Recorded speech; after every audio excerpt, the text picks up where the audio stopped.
हरे कृष्णा। सभी भक्तों का हार्दिक स्वागत है आपके इस प्रातःकालीन श्रीमद् भागवत क्लास में। तो हमने कल पढ़ा कि किस प्रकार भक्ति योग ये एक ऐसी प्रक्रिया है जिससे हम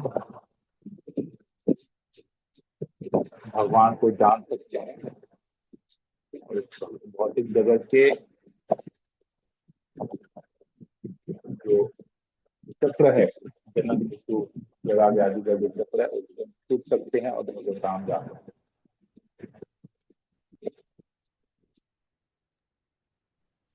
आज इसमें हम और आगे बढ़ेंगे।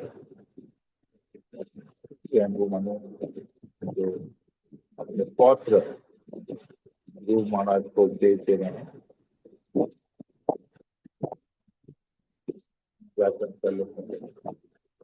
ज्ञान ज्ञान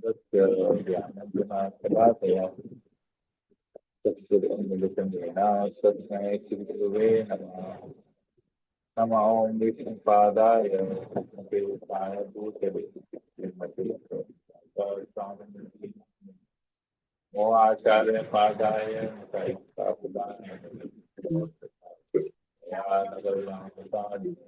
আমি বলি কি पादाय श्रीमते भूतले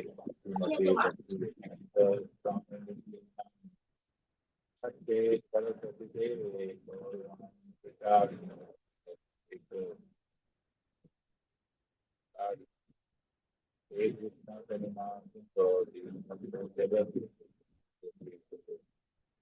राधाकांत नमामि दत्तकांचन गौरांगी राधे वृंदावनेश्वरी देवी विक्रमामि हरि वाञ्छाकल्पतरुभ्यश्च कृपा सिन्धुभ्येव यो वैष्णवेभ्यो जय श्री कृष्ण चैतन्य नित्यानंद अद्वैत गदाधर श्रीवासादि गौर भक्तवृंद।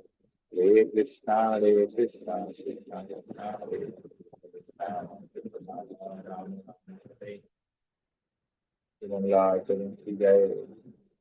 ओम नमो भगवते वासुदेवाय। ओम भगवते वासुदेवाय। ओम नमो भगवते वासुदेवाय। श्रीमद् भागवतम चतुर्थस्कंध अध्याय 11 श्लोक नंबर 23। तो मेरे यहाँ पर पेज नंबर है 448। पेज नंबर 48 श्लोक नंबर 23 पढ़ेंगे। तो हम प्रभुपाद के लिखे गए अनुवाद और तात्पर्य को पढ़ के उन्हें समझने का प्रयास करें। अध्याय का नाम है युद्ध बंद करने के लिए दूत को स्वयं मनु की सलाह। स्वयं मनु और क्या सलाह देते हैं गुरु महाराज को आज हम लोग पढ़ेंगे।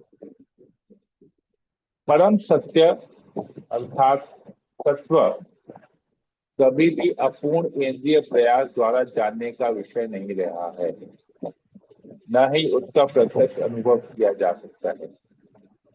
वह पूर्ण भौतिक शक्ति सदृश नाना प्रकार की शक्तियों पर प्राप्त है और उसकी योजना या कार्य को कोई भी नहीं समझ सकता। अतः निष्कर्ष यह निकलता है कि ये समस्त कारणों के आदि कारण स्वरूप है। अतः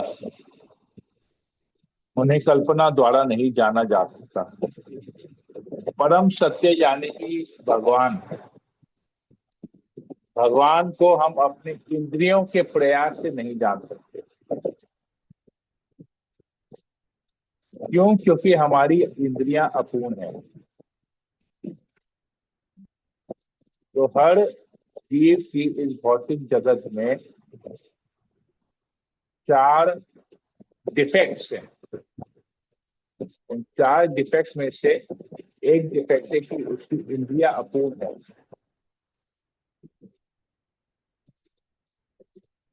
एक डिफेक्ट है कि उसमें झूठ बोलने की प्रवृत्ति रहती है। धोखा देने की प्रवृत्ति रहती है, वो माया के वशीभूत होता है। तो ऐसे अलग अलग डिफेक्ट तो सभी जीव में ये डिफेक्ट पाए जाएंगे, सब में। ऐसा कोई भी व्यक्ति नहीं है जो बोल सकता है कि मैंने आज तक अपने जीवन में झूठ नहीं बोला हो। अगर वो ये बोलता है तो वो झूठ बोल रहा है। ऐसा कोई भी व्यक्ति नहीं है जिसकी इंद्रिया पूर्ण हो, परफेक्ट हो। कैसे पता चलेगा? अभी हमारे घर में अभी लाइट जल रहा है, या शाम के समय जब लाइट जलता है तो सब कुछ दिखता है। जैसे लाइट बंद कर देंगे तो कुछ नहीं दिखेगा। कुछ समय के लिए सब कुछ ब्लैंक हो जाएगा हमारे सामने, एकदम अंधेरा, कुछ नहीं दिखेगा। इसका मतलब है कि हमारी इंद्रियां अपूर्ण है। हम यहाँ से बैठ के सूर्य को देखते हैं तो सूर्य को एक छोटा सा गोला दिखता है, छोटे 1 रुपए के सिक्के के साइज का दिखता है। इंद्रिया पूरे देखते सूर्य का गोला तो बहुत बड़ा है। हम अपने आप को शरीर मानते हैं, हालांकि ये आत्मा है, ये शरीर मिला है, परंतु अपने आप को शरीर मानते हैं। इसका मतलब है कि हम माया में है। हम हमेशा दूसरों को भ्रमित करना चाहते हैं, दूसरों को धोखा देंगे। इसको टोपी पहनाएंगे, उसकी टोपी पहनाएंगे, अपना काम निकालने के लिए सब करें। तो ये प्रॉब्लम्स है। तो ऐसा अगर हमारा स्वभाव है, ऐसा हमको शरीर है, तो ऐसे अपूर्ण इंद्रियों को हम कैसे भगवान को जान पाएंगे या भगवान को देख पाएंगे? संभव नहीं है। तो यही बात यहाँ पर बता रहे हैं। जितनी भी हम भौतिक जगत में, जैसे हमने भगवत गीता में पढ़ा है, भगवान कहते हैं अगर तुमको मुझे जानना है तो हिमालय को देखो। पर्वतों में हिमालय में, देवताओं में इंद्र में, इस प्रकार जल में जल का स्वाद में, सबसे बलवान व्यक्तियों का बल में। तो इस प्रकार ये तो भगवान की शक्तियां हैं। इन शक्तियों के माध्यम से हम भगवान का अनुभव कर सकते हैं, जान सकते हैं कि भगवान जो है एग्जिस्ट करते हैं, सभी कारणों के कारण है। तो तात्पर्य में प्रभुपाद जी इसको और अच्छी तरह से उदाहरण के साथ समझाते हैं। प्रभुपाद जी तात्पर्य में लिखते हैं, यहाँ यह प्रश्न उठाया जा सकता है कि क्योंकि अनेक प्रकार के चिंतक भिन्न भिन्न विधियों से सिद्धांत बनाते हैं, तो उनमें से कौन सही है? तो हमने ये अलग अलग सिद्धांत कल पढ़े थे इसके पहले वाले श्लोक के तात्पर्य में। तो प्रभुपाद जी इसका उत्तर भी देते हैं। इसका उत्तर यह है कि परम सत्य या सत्व कभी भी प्रत्यक्ष अनुभव या कल्पना का विषय नहीं रहा है। मनोधर्मी चिंतक को कूप मंडूक कहा जा सकता है। तो कूप मंडूक स्टोरी हमने बचपन में सुना है, स्कूल में भी पढ़ा है, कॉमिक्स में अमर चित्र कथा पढ़ते थे, उसमें भी हमने पढ़ा होगा। कूप मंडूक का मतलब है एक कुएं में एक मेढक।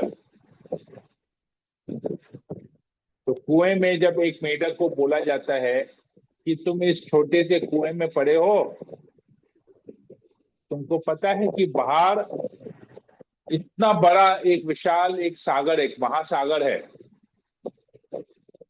तो अब वो मेंढक को क्या पता, वो तो कभी उस कुएं से बाहर निकला ही नहीं है। उसने अपना सारा जीवन उस कुएं में बिताया है। तो वो क्या करता है, अपने आप को फुला देता है। बोलते क्या इतना बड़ा है? फुलाता है। बोलते नहीं इससे भी बड़ा है। अपने आप को और फुलाता है। बोलता नहीं इससे भी बड़ा है। फुला फुला के लास्ट में वो खुद ही फट जाता है। लेकिन उस समुद्र को माप नहीं पाता। क्यों? क्योंकि उसने कभी उसका प्रत्यक्ष अनुभव किया ही नहीं है। वो अपनी बुद्धि से सोच रहा है इतना बड़ा, इतना बड़ा, इतना बड़ा, लास्ट में फट जाता है। खत्म। फट जाता मतलब उसका जीवन खत्म हो गया, उसी सोच में ही कि कितना विशाल होगा उसमें उसका जीवन खत्म हो जाता है। तो इसी प्रकार हम अपने कल्पना से भगवान को नहीं जान सकते। जीवन खत्म हो जाएगा, कल्पना में कभी भगवान आएंगे नहीं। हम समझ नहीं पाएंगे भगवान कितने महान है, भगवान की महानता को, भगवान के गुणों को नहीं समझ पाएंगे अगर अगर हम कल्पना करने का प्रयास करेंगे। क्योंकि हमने प्रत्यक्ष रूप से तो भगवान को देखा नहीं है अब तक। कितने लोग हैं जो तो भगवान के अस्तित्व को ही नहीं मानते। कितने लोग हैं जो इसको उसको सबको भगवान बना के बैठे हैं। कितने लोग साईं बाबा को भगवान बना के बैठे हैं। कितने लोग तो अमिताभ बच्चन को भगवान बना के बैठे, उसकी पूजा करते हैं। कितने लोग सचिन तेंदुलकर को भगवान बना के रखे, उसकी कहते गॉड ऑफ क्रिकेट, क्रिकेट के भगवान है। एक्टिंग के भगवान अमिताभ बच्चन है, क्रिकेट के भगवान सचिन तेंदुलकर। तो भगवान का एक भी गुण उनमें नहीं है। भगवान तो भगवान है, कुछ तुलना ही नहीं कर सकते उसको। भगवान को तुम जीव आत्मा से, एक साधारण मनुष्य से तुलना ही नहीं कर सकते।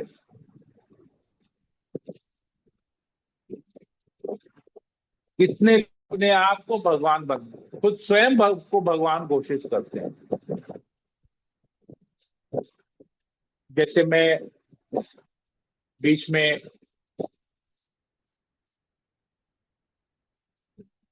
किसी एक संस्था के लोगों से मिला था, तो संस्था में वो लोग अपने गुरु को भगवान मानते हैं। गुरु शिव जी को भगवान मानते थे। अब लोग अपने गुरु को शिव जी का अवतार मानते हैं। बताइए, कहते हैं ये तो स्वयं शिव जी के अवतार हैं और शिव जी भगवान है और ये शिव जी के अवतार हैं। बताइए, सोचिए। और कहते हैं कि यही सब कुछ है। वो लोग जब एक दूसरे को संबोधित करते हैं तो उसमें भगवान का नाम नहीं आता, ना शिव जी का नाम आता है, गुरु जी का नाम आता है। तो जय गुरु, जय गुरु, जय गुरु। सोचिए, ऐसा उन लोगों का। तो ऐसे लोग कैसे भगवान की महानता को जान पाएंगे? जो भगवान को ही नहीं जान पाते, तो कहते यही शिव जी के अवतार है। अरे कहाँ लिखा है भाई? नहीं, हमको पता है ना कहाँ लिखा है, तो कौन होता है? हमारी श्रद्धा है कि ये शिव जी के अवतार है। अरे वो श्रद्धा कहाँ से आया भाई? अगर आपको श्रद्धा है, अच्छी बात है, आपको श्रद्धा है, तो वो श्रद्धा कहाँ से आया? वो श्रद्धा परमात्मा से आया। अरे परमात्मा कौन है? बोले परमात्मा तो परमात्मा ही है। परमात्मा आप कैसे बोल सकते हैं परमात्मा कौन है? परमात्मा तो परमात्मा है। अरे कृष्ण गीता में कहते हैं कि वो ही परमात्मा है, वो सबके हृदय में है। जैसे कोई व्यक्ति किसी विशेष देवी देवता की पूजा करने के प्रति श्रद्धा दिखाता है, वो श्रद्धा के भगवान खुद ही देते हैं। कृष्ण देते हैं वो श्रद्धा कि तुमको मेरी पूजा नहीं करनी, तुमको ऐसी देवी देवता की पूजा करने, किसी व्यक्ति की पूजा करनी, किसी विशेष व्यक्ति की पूजा करने, चलो मैं ही तुमको वो श्रद्धा देता हूँ, जाओ तुम उसको पूजो। ये तो ठीक उसी प्रकार हुआ कि आज हम अपने पिताजी को बोलेंगे, पिताजी से सारा धन ले लेंगे, पिताजी से सब कुछ ले लेंगे, और फिर पिताजी को बोलेंगे आप मेरे पिता नहीं है, मैं इसको पिता बना रहा हूं। तो हम पैसे से एक पिता को खरीद के लाएंगे और उसको पिता बना देंगे। बोलेंगे नहीं, हमारा तो श्रद्धा इसी व्यक्ति में, यही हमारे पिता। आप कुछ नहीं है, सारा सब कुछ ले लिए पिता से और बोलते हैं और दूसरे आदमी को अपना पिता बना दिया। बताइए, ये दुर्भाग्य है। अगर कोई ऐसा करेगा तो कैसे लगेगा? बताइए। आज हम अगर अपने पिता के साथ ऐसा करते हैं, पिता से सब कुछ ले लेते हैं और बोलते नहीं आप हमारे पिता नहीं है, वो हमारे पिता है, हम उसको अपना पिता बनाएंगे। क्यों? क्योंकि वो मेरे को सब कुछ दे रहा है, आप कुछ नहीं दे रहे। अरे आपने तो सब कुछ दे दिया, तभी तो तुम्हें इतनी हिम्मत हो रही है कि तुम उस अपने पिता को हटा रहे हो। सोचिए, वही चीज हमारे साथ हो। अगर हमारा संतान हमसे सब कुछ ले ले, आजीवन हम उसके लिए सब कुछ करते हैं और अंत में वो बोलता है कि आप मेरे पिता नहीं है, मैं उसको अपना पिता बनाऊंगा। मैं उससे अपना संबंध स्थापित करूंगा, आपसे संबंध तोड़ रहा हूं, तो सोचिए हमको कैसा लगेगा। तो वही चीज हम भी कर रहे हैं, कृष्ण से संबंध तोड़ के कृष्ण से ही श्रद्धा ले रहे हैं, कृष्ण से श्रद्धा ले रहे हैं और कृष्ण को साइड करके वही श्रद्धा से किसी दूसरे व्यक्ति को या किसी दूसरे देवता को भगवान बना के बैठे हैं, उसकी पूजा कर रहे हैं, उसकी आराधना कर रहे हैं।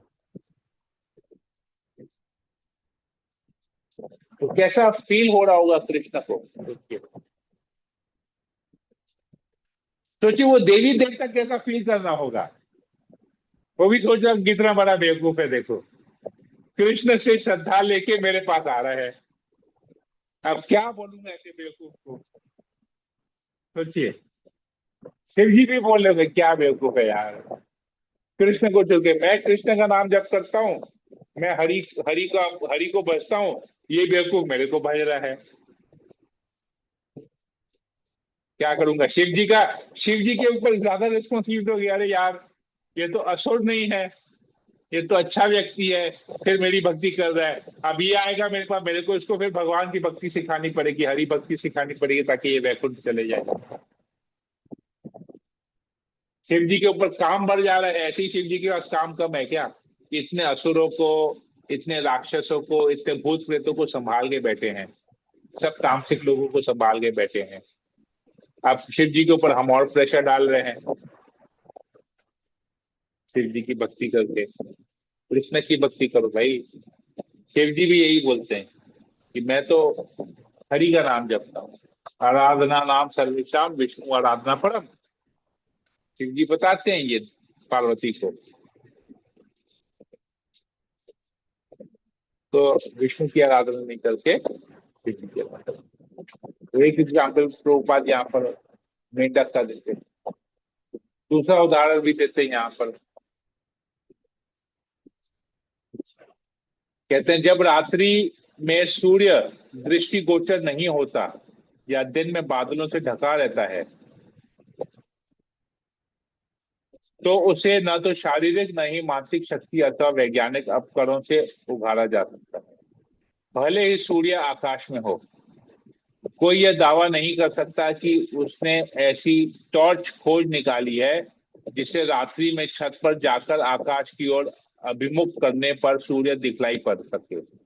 न तो ऐसी टॉर्च है और न ही इसकी संभावना है। तो जब रात के समय हमको सूर्य दिखता नहीं है, अब हम टॉर्च लेके जाके आकाश में पॉइंट आउट करेंगे कि सूर्य कहाँ है, सूर्य कहाँ है, हम सूर्य को ढूंढेंगे, तो संभव है क्या, संभव नहीं है।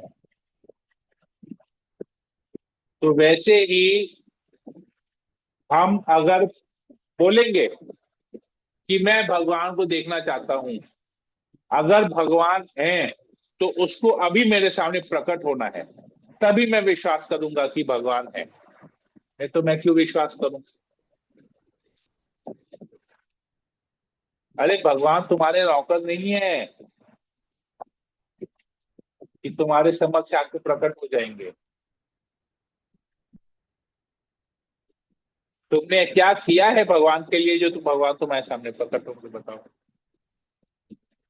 अभी मैं इधर घर में बैठ के बोलूंगा कि मैं चाहता हूं कि इस देश का प्रधानमंत्री मेरे घर में आए, तो मैं विश्वास करूंगा कि इस देश का प्रधानमंत्री है। संभव है क्या। मेरा तो वो क्वालिफिकेशन ही नहीं है कि प्रधानमंत्री मेरे घर आएंगे। अगर वो मेरे घर नहीं आएंगे तो मैं बोलूंगा मतलब वो है ही नहीं क्या, प्रधानमंत्री है ही नहीं, होते तो मेरे घर आना चाहिए। संभव नहीं है, हमारी योग्यता नहीं है। तो इसी प्रकार हमारी योग्यता नहीं है कि हम अंधेरे में सूर्य को देख सके, हम टॉर्च चला के भी नहीं देख सकते सूर्य को, क्योंकि हमारी इंद्रियां अपूर्ण है, हमारी ये योग्यता नहीं है।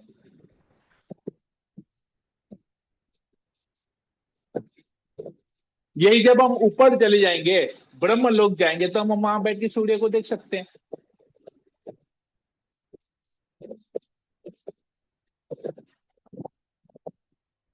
तो ये समझना।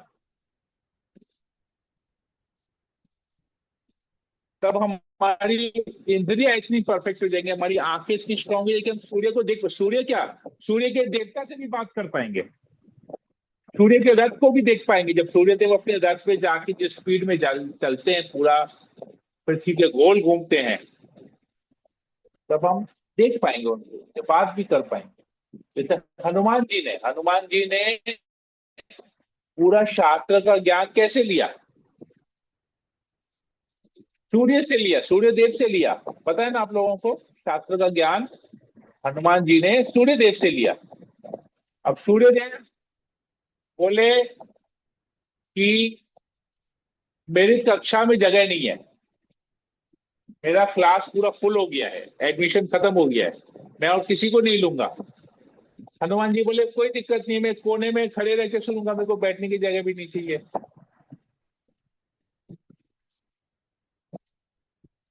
तो बोले पर ऐसा नहीं है, चलो मैं तुमको एक 1:1 ट्यूशन दे सकता हूँ। बोले कैसे? बोले मेरा रथ चलते रहेगा, मैं तो एक से एक क्षण भी नहीं रुकता, मैं तो हमेशा चलते रहता हूँ। सूर्य कहते हैं मैं हमेशा चलते रहता हूँ, सूर्य देव कहते हैं मैं हमेशा रथ पे सवार है कि पृथ्वी के गोल घूमता रहता हूँ। तो मेरे रथ में घूमते घूमते तुम अगर मेरे को सुन सकते हो, मेरे से पूरा ज्ञान ले सकते हो, मैं तुमको ज्ञान दूंगा। हनुमान जी बोले वेरी गुड, परफेक्ट है, 1:1 तो इससे अच्छा तो कुछ है ही नहीं। अब सूर्य देव अपने रथ पे सामने की तरफ ऐसे घूम रहे हैं, सामने की तरफ जा रहे हैं। अब हनुमान जी सूर्य देव को देख रहे हैं, मतलब हनुमान जी रिवर्स गियर में चल रहे, सूर्य देव फ्रंट गियर में चल रहे हैं, सामने की तरफ चल रहे हैं रथ में, हनुमान जी रिवर्स गियर में चल रहे हैं, मतलब वो सूर्य को देख रहे हैं सामने सामने। अब सूर्य इस तरफ जा रहे हैं, हनुमान जी उनको देख रहे हैं, हनुमान जी पीछे की तरफ जा रहे हैं, और ऐसे करके हनुमान जी ने पूरा ज्ञान ले लिया। अब सोचिए हनुमान जी की क्या योग्यता होगी।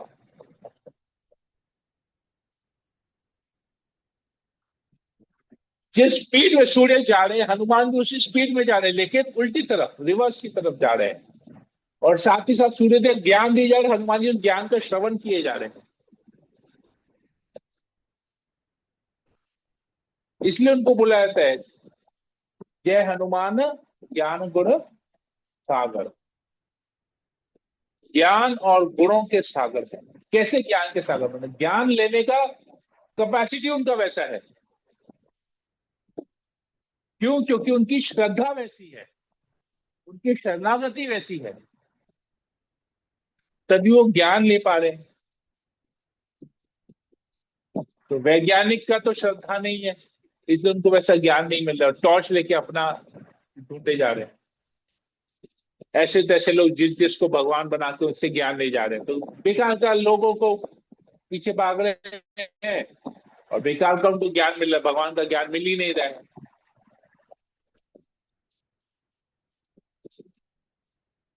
तो भगवान सब कार्य के कार्य स्वरूप है, नहीं जान पा रहे हैं।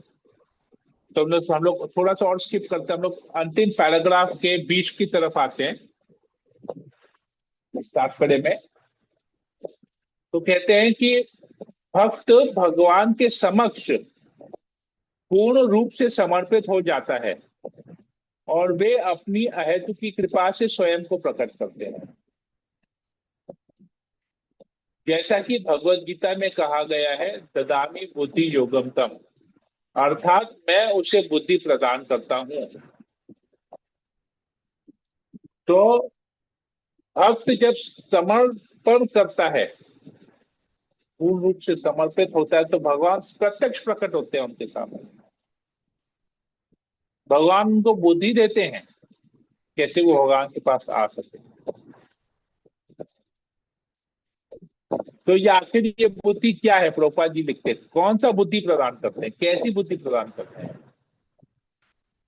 ये न माम उपयान्ति ते, भगवान मनुष्य को बुद्धि देते हैं जिससे वह अज्ञान सागर को पार करके भगवान के धाम को वापस जा सके। निष्कर्ष रूप में यह कहा जा सकता है कि समस्त कारणों के कारण परम सत्य अथवा पर ब्रह्म को दार्शनिक चिंतन द्वारा नहीं समझा जा सकता, किंतु वे अपने भक्त के समक्ष प्रकट होते हैं, क्योंकि भक्त उनके चरण कमलों पर पूर्णतः समर्पित हो जाता है। तो हर बार प्रश्न उठता है, कई लोग कहते हैं कि प्रभु हम तो भगवत धाम कैसे जाएंगे, हमको नहीं लगता हम भगवत धाम जाएंगे।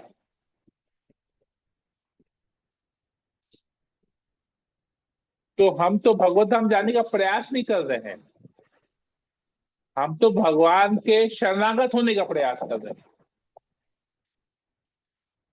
हमारा काम है कर्म करना, फल की इच्छा नहीं करना। कर्मण्येवाधिकारस्ते मा फलेषु कदाचन। भगवान कहते हैं गीता में, तुम्हारा अधिकार है केवल कर्म करना, फल के ऊपर तुम्हारा कोई अधिकार नहीं है। और फल पाने के लिए भी तुमको कर्म करना नहीं है, परंतु तुम कर्म से छूट भी नहीं सकते हो, तुम कर्म को त्याग नहीं कर सकते हो। तो हमारा काम है शरणागत होना, हमारा काम है गुरु के दिए हुए आदेशों का पालन करना, 16 माला जप करना, 4 नियम पालन करना। आप 16 माला जप करेंगे, 4 नियम पालन करेंगे और भगवत धाम जाएंगे, ये सोच के नहीं करना है। आपको ये सोच के करना है कि हमको आदेश मिला है तो हमको करना है। इसके बाद क्या होगा वो भगवान देखेंगे। ददामी बुद्धि योगम तम, भगवान बोले मैं तुमको बुद्धि दूंगा, तुम मेरे पास आओगे। हमको तो भगवत धाम का रास्ता नहीं पता। अरे हम तो यहां से लेके हमको कोई एक नया एड्रेस दे दे कि प्रभु जी यहाँ पर आपको आना है, माता जी आपको यहाँ पर आना है, तो हम लोग क्या बोलते हैं, भाई गूगल लोकेशन भेजो, हम गूगल मैप फॉलो करते करते पहुंचेंगे। अभी वो गूगल मैप तो केवल इस पृथ्वी तक काम करेगा, इस पृथ्वी के बाहर स्वर्ग लोग जाने के लिए गूगल मैप लगेगा क्या? गूगल मैप काम ही नहीं करेगा, तो कैसे जाएंगे पृथ्वी के बाहर? अरे पृथ्वी के बाहर क्या, मैं तो इसी में अपने एक पर्सनल एक्सपीरियंस बताता हूँ। आप लोगों को शायद वो रास्ता पता नहीं होगा, मैं किसी फ्रेंड के साथ आया। हम लोग क्या किए सर, अब आप लोग सब लोग बाय रोड मायापुर गए, तो मैं मायापुर से रिटर्न का आपको रास्ता बता रहा हूँ, आप लोग को शायद पता होगा। मायापुर से निकले गाड़ी में, कृष्णा नगर पार किए, कृष्णा नगर पार करने के बाद हम लोग शांतिपुर पार किए, शांतिपुर के बाद फुलिया आता है, ठीक है। फुलिया में कुछ काम था, ये मैं कुछ आपको 2 साल पहले की बात बता रहा हूँ, जब अभी पूरा हाईवे बना नहीं था। अभी तो हाईवे बहुत बन गया है, तब फुलिया के बाद ना अभी भी रास्ता बहुत खराब था। फुलिया से लेके मायापुर तक का रास्ता पूरा बन गया था। अब फुलिया से हम लोग क्या किए, अब फुलिया से अगर हमको दिल्ली हाईवे पकड़ना है तो हमको वापस कृष्णा नगर तक आना पड़ेगा। कृष्णा नगर आएंगे, फिर हम गौरांगा सेतु पकड़ के पूरा नवद्वीप होके समुद्रगढ़ होके वापस से उतना घूम के जाना पड़ेगा। तो मतलब यहाँ से हम फुलिया चले गए 50 किलोमीटर चला के, वापस हमको 30 किलोमीटर आना पड़ेगा कृष्णा नगर, फिर कृष्णा नगर से फिर घूम के नवद्वीप होके गौरांगा सेतु नवद्वीप होके वापस से पूरे जाना पड़ेगा, तो बहुत लंबा डिस्टेंस हो जाएगा। तो बीच में क्या है ना, पुलिया से थोड़ा सा बाद में एक कोई एक पतला रास्ता आता है, वो रास्ता से जाएंगे ना सीधा नदी आएगा, मतलब हमको और कृष्णा नगर आके गौरांगा सेतु पार करने का जरूरत नहीं है। बीच में जैसे हम लोग मायापुर में क्या होता है, बोट में हम लोग पार कर जाते हैं, वैसे वहां पर भी एक है जहां पर बोट में उस तरफ पार हो जाते हैं। अब हम लोग की थी बड़ी गाड़ी, लेकिन वो वहां और वहां पर की जो गंगा है, जैसे गौरांगा सेतु बहुत बड़ा है, अगर गौरांगा सेतु से आप लोग गए होंगे तो वैसे भी उस साइड में वो गंगा का पेट बहुत बड़ा है, तो उधर पार भी अच्छा खासा समय लगता है, मतलब 10-15 मिनट लगता है पार होने में, इस छोर से उस छोर जाने में।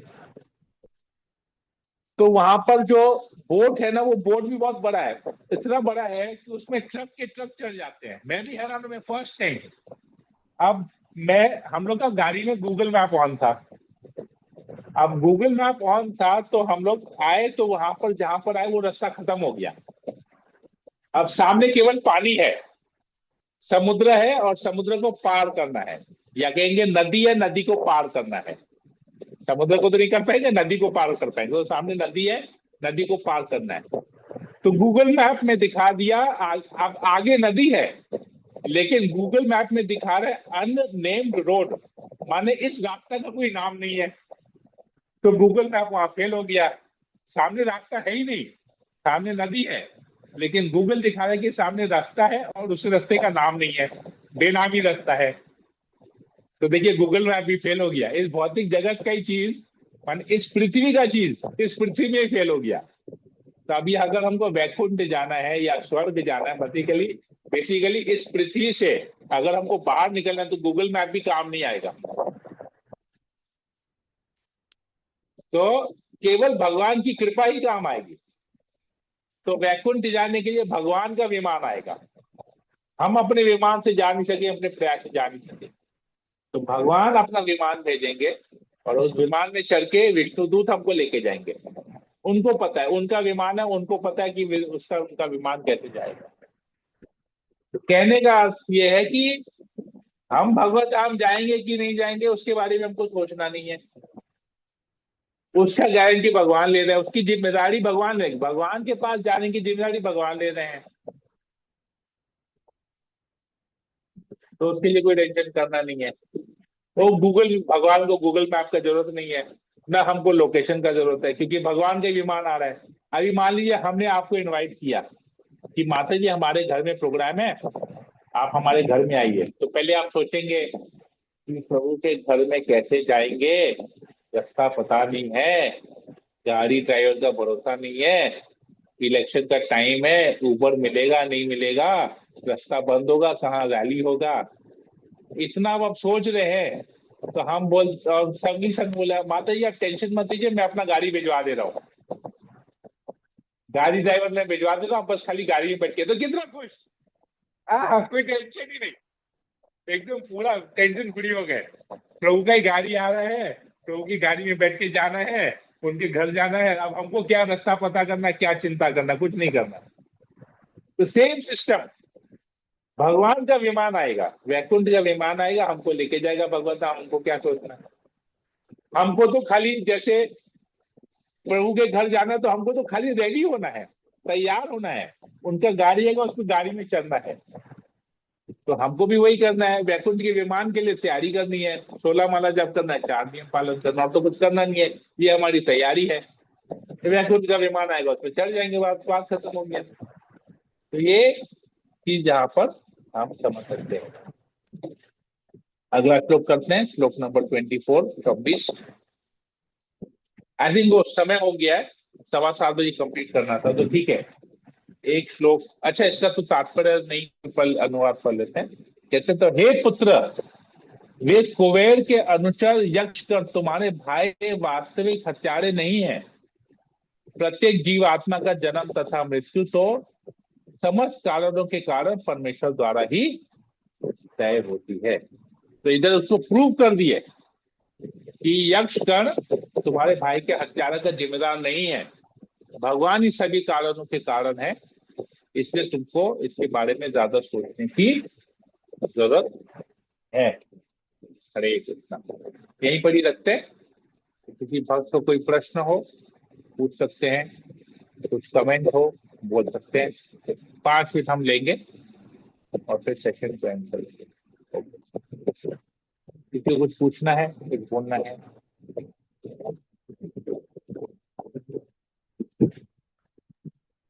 हरे कृष्णा प्रभु जी, धन्यवाद नहीं प्रभु जी, क्लियर।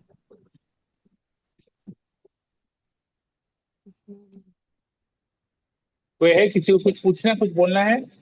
हरे कृष्णा प्रभु जी, धन्यवाद प्रणाम।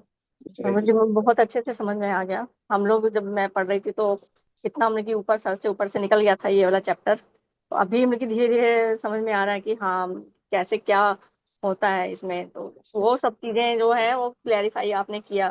थैंक यू प्रभु जी। हरे कृष्णा, धन्यवाद प्रणाम।